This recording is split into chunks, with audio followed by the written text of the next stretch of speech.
For today's video, we will talk about one of the largest cooperative here in Benguet. Sino nga ba ito? Siya po ay si La Trinidad Vegetable Trading Post Multipurpose Cooperative.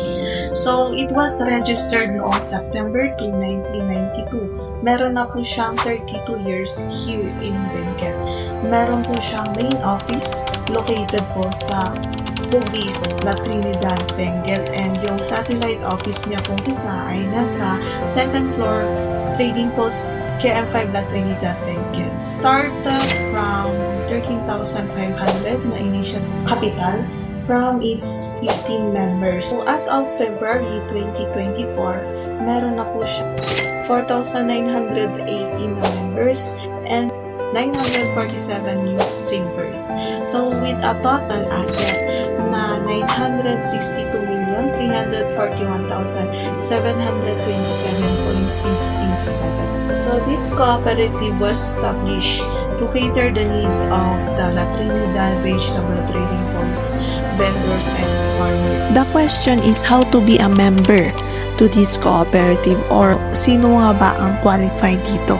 So, ang qualified po dito is dapat naka-reside po siya in Luzon and a Filipino citizen with a legal age of 18 years old to 65 years old. So, meron po siyang age limit.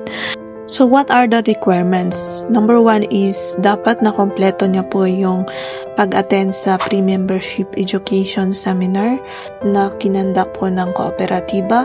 Number 2, dapat na-fill out niya po yung membership form and magsasubmit po siya ng 4 pieces ID picture, any size po yan, and should be meron siyang tax identification number or TIN number and yung photocopy of identification of any valid government ID na na-issue po. And lastly, it should be paid yung monetary requirement. So, magkano po yung monetary requirement po dito para makapag-member ka?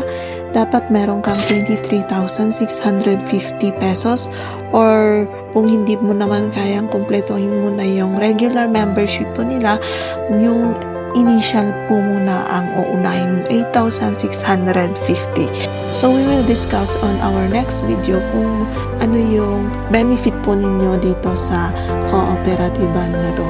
So, dun din natin aalamin yung breakdown po ng babayaran nating mga monetary requirement para po makapag-member tayo dito sa kooperatiba na ito.